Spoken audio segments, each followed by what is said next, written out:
war is war. I don't know, what can I say? I think I probably had about the same sentiment as any other soldier. Hey, I don't like to kill, but sometimes it can't be avoided. It wasn't the war. It wasn't the war, and nobody appointed you, and you weren't a soldier. I was. On December 24th, 1985, the Goldmark family were preparing for Christmas Eve, getting ready to host a dinner when they heard their doorbell ring. They thought one of their guests had come early, but they were wrong. That was the last time anyone would answer that door. When their guests did arrive, they walked into a house painted in blood, the family tied to chairs, handcuffed, heads bashed in and stabbed. They didn't have any enemies. No one could have imagined something like this happening to a sweet neighborhood family. But it did. And today, we're going to piece together the timeline of what really happened on that fateful night. The Goldmark family seemed to have it all, or at least that's what everyone around them believed. Charles Goldmark, a well-respected lawyer with a knack for winning cases, and Annie, his supportive wife who juggled a teaching career with raising their two sons, Derek and Colin.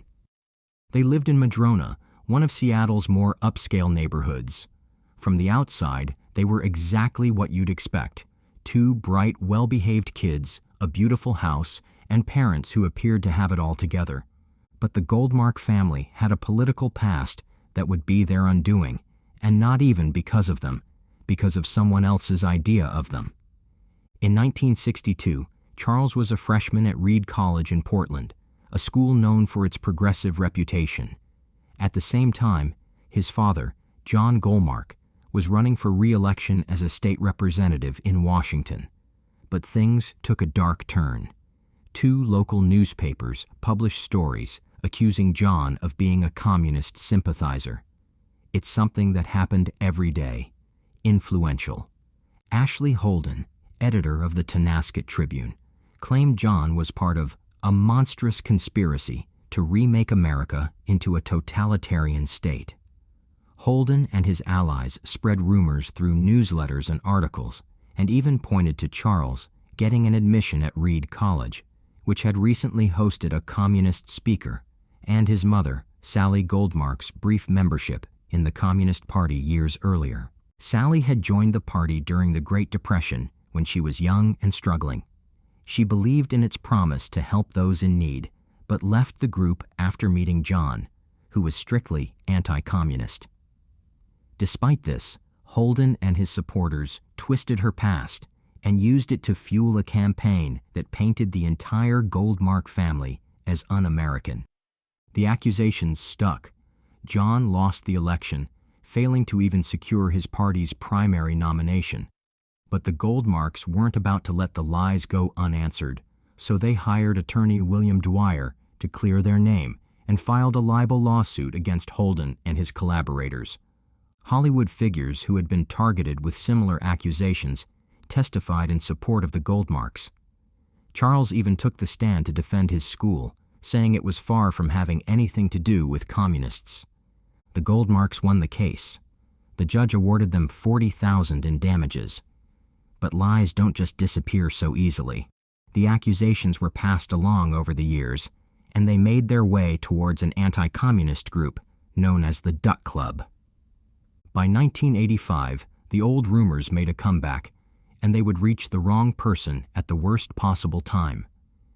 David Rice was a man who believed the United States was on the brink of invasion by foreign troops, allegedly controlled by a Jewish-led communist conspiracy. He thought South American and Korean soldiers were stationed at the borders, waiting for orders to strike. Rice also believed the government couldn't trust its own military to attack American citizens, so it relied on these foreign forces instead. In his mind, it all tied back to a larger plan for a one-world communist government, and he needed somebody to blame. These ideas weren't his own. Rice was heavily influenced by Gordon Jack Moore, a former Army colonel who traveled the country warning about the threat of communism. Moore's speeches and writings appeared in far-right newsletters, some of which circulated in Seattle. Rice treated Moore's words as gospel. And so, Rice came to see the Goldmarks as state enemies, and everything he believed was destroying America. Coincidentally, John also had a big role in Washington state politics. He was a 3-term state representative from Okanogan County, while Sally had a controversial past as a former member of the Communist Party in the 1930s. But the damage had already been done. Rice admired Moore so much that he called him after reading one of his articles. Moore's words gave him a purpose, which was something he hadn't felt in a long time, with one failure after another. Born in Durango, Colorado in 1958, he was a loner who dropped out of high school in the 10th grade. He joined the Navy but didn't make it through boot camp. He got married and had a son, but his wife left him. Even when he found steady work as a welder, it ended with a layoff. By 1982, Rice was in Seattle, living out of his car or staying in shelters. Things changed when he met Ann Davis, a 40-year-old naturopath. They started a relationship, and Rice moved into her Capitol Hill apartment. Soon after, Ann introduced Rice to a local group obsessed with anti-Jewish and anti-communist conspiracies, the Duck Club. Its leader, Homer Brand, was an ex-Boeing employee who didn't trust the government and was equally as paranoid as Rice. Meetings often featured things like Moore's writings, and the group's ideas fueled Rice's wild ideas. He felt like he had a role to play for the first time in his life. The Goldmark family came up in conversation at one meeting, and they were linked to the old rumors of their communist ties. So Rice looked them up at the library and read about John, a former state legislator who had been falsely accused of being a communist. But Rice somehow confused John with his son, Charles, and became fixated on the idea that Charles was a communist leader. By the fall of 1985, Rice had now started following the Goldmarks. He staked out their house twice and even went to Charles's office to see him. Despite all the evidence to the contrary, like the fact that John had been dead for years, Rice convinced himself Charles was a communist. And so, Rice put his plan into motion in December, with Davis out of town. He tested a bottle of chloroform on himself for 6 months straight, trying to figure out how long a person would stay passed out when they come in contact. He realized the longest time frame was about 20 minutes. He felt like that was all the time he needed to do what he needed to do. So, he bought a fake pistol and 2 pairs of handcuffs. He was ready to act. After Reed College, Charles served as an intelligence officer in the U.S. Army before earning a law degree from Yale in 1973. By the mid-1970s, Charles had settled in Seattle, co-founding his own law firm. But Charles was also involved in Washington state politics, serving as legal counsel to the Democratic Party and playing a key role in Gary Hart's 1984 presidential campaign. What few realized, however, was that Charles's family history ended up tearing his family apart. Rice met Charles at a social gathering through Ann's connections at the Duck Club. It wasn't a long or meaningful meeting, but to Rice, it was all the confirmation he needed. The Goldmarks represented everything Rice had come to hate. What he believed was the corrupt communist agenda that had infiltrated American society at the time. Rice's obsession with Charles grew from there. He believed that the Goldmark family weren't just sympathizers, but active agents of communism, even though there was never really any solid proof of that being the case. The only former communists in Charles's history were his parents, but they died decades before Charles ever crossed paths with Rice. Rice's belief was based on a mix of misinformation from the Duck Club and his own paranoia. He became convinced that the only way to protect America was to get information out of the moles and eliminate them, seeing his violent actions as a mission to stop the communist threat. His plan was to break into the Goldmark house, take Charles hostage, and coerce him to reveal the names of other communist leaders. But that's not what happened. Rice's violent past. Rice's violent personality comes from years of emotional trauma and bad choices. He grew up in a toxic, unstable environment. His father was an alcoholic, prone to violent outbursts towards his mother. Rice saw this abuse firsthand, and by the time he reached his teenage years, had become accustomed to responding to conflict with anger. At the age of 15, Rice's parents separated after years of issues. His mother left his father, but he was left to fend for himself emotionally. His resentment built up over the years, and by his mid-teens, he was already becoming a problem in school and, more importantly, with the law. Rice's first run-in with the justice system came at 18 years old in 1991. He was arrested for assault after a violent altercation with a classmate. The incident was serious enough to lead to legal consequences, but not severe enough for going to prison. He received probation, and from that point on, his life went down a downward spiral. Rice struggled to maintain steady work. He jumped from job to job, leaving them after violent outbursts or disagreements with his superiors. His temper became his defining trait. He married his first wife and had a son, but the marriage didn't last very long. His jealousy, controlling nature, and quick temper ultimately led to divorce.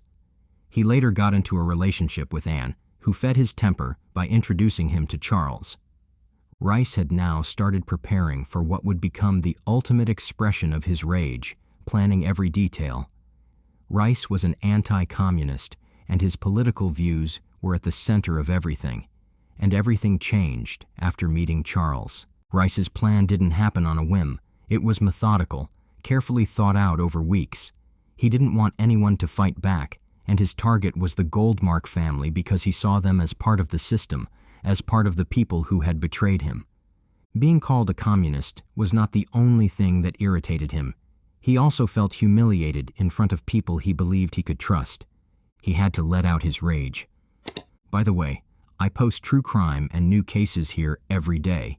So if that sounds like your kind of thing, please consider subscribing. It helps a lot.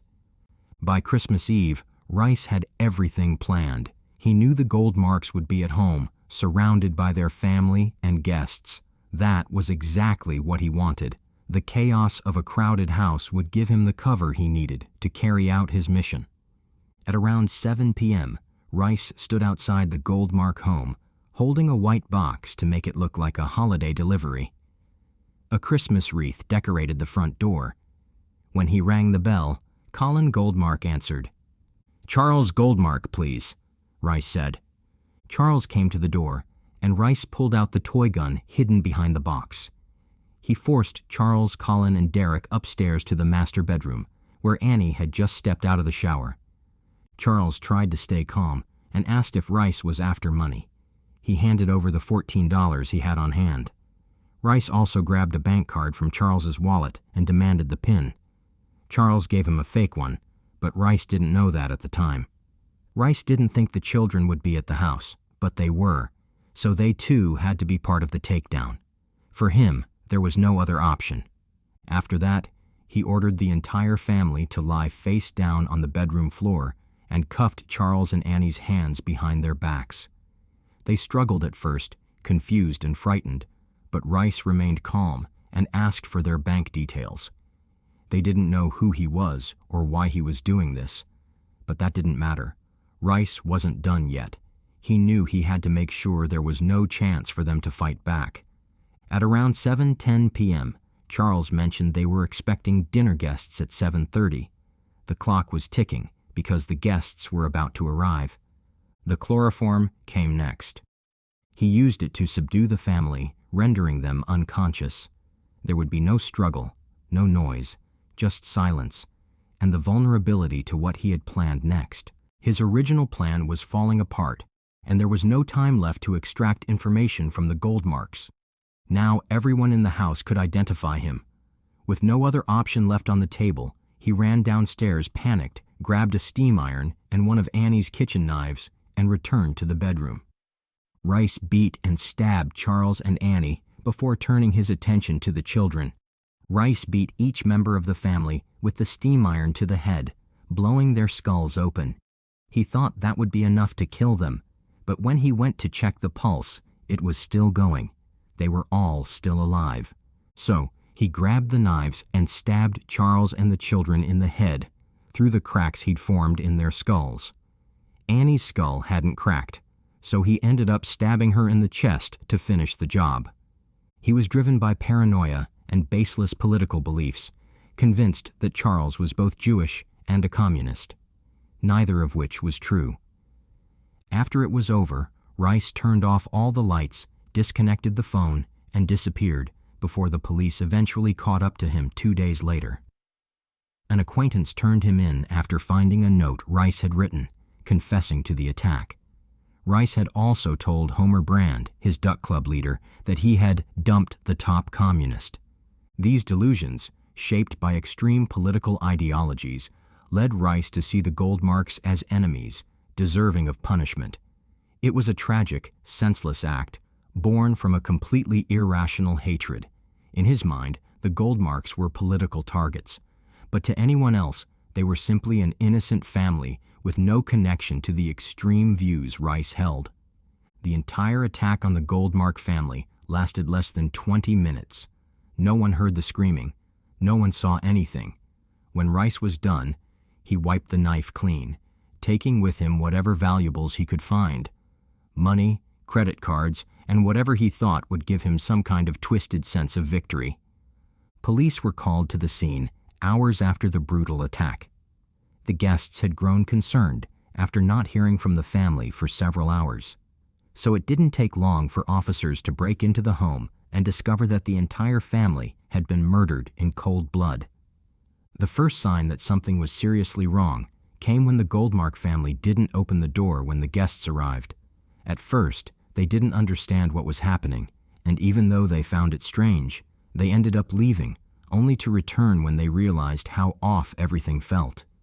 They rang the doorbell again, and when no one answered the door, a neighbor decided to call 911. By 10:30 a.m., the call came in. The Goldmarks' home was quiet. A little too quiet.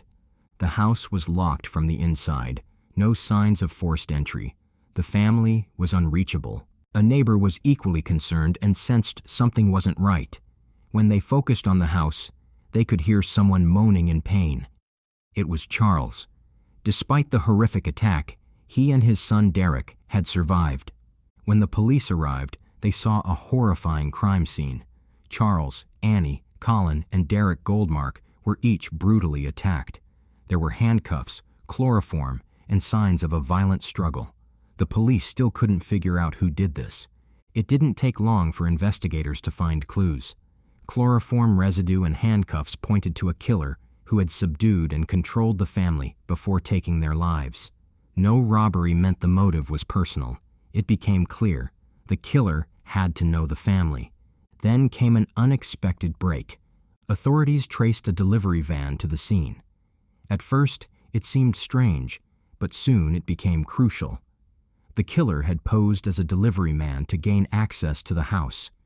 Following his movements revealed a timeline and interactions with the Goldmarks, all pointing straight to Rice. The aftermath. When Rice was arrested, the investigation turned darker. He initially tried to deflect any suspicion, but he eventually broke down and confessed to his crimes. In his confession, he revealed that he'd convinced himself the Goldmarks were communist sympathizers. This was fueled by extremist groups like the Duck Club that led him to believe Charles was working against the country, and his mother's ties to communist parties in the past only fed his suspicion. His confession showed his cold, calculated hatred. Rice described how he meticulously planned the attack, believing that he was eliminating a threat to the country by killing the Goldmarks. Despite his lawyers pushing for an insanity defense, Rice was convicted on 4 counts of first-degree murder and sentenced to death. A decade later, that sentence was reduced to life in prison without parole. One of the more eye-opening moments in the trial came when clinical psychologist Kenneth Muscatel weighed in. Hired by Rice's defense team, Muscatel sat down with Rice for 5 sessions, each about 2 hours long. His report wasn't pretty. Rice showed schizoid and paranoid symptoms, and he heard voices that forced him to act. But according to Muscatel, that wasn't the trigger for the murders. Muscatel pointed to something else: Jack Moore's writings and the influence of people in Rice's life. Ann Davis and Homer Brand from the Duck Club. Rice has also admitted himself that he first learned about the gold marks at a Duck Club meeting, and this was where his paranoid fears about an imminent communist threat began. As Muscatel put it, Mr. Rice didn't come up with these ideas on his own. He was part of a group that not only believed in them, but validated them, treating them as rational and crucial. That hit hard for those close to the gold marks, but could it all have been avoided if Rice never went to the Duck Club in the first place? We would love to know your thoughts in the comments section. If you like the way we create these videos and you want to help bring more cases like this to light, hit that like button and subscribe for more deep dives. Thank you once again for watching.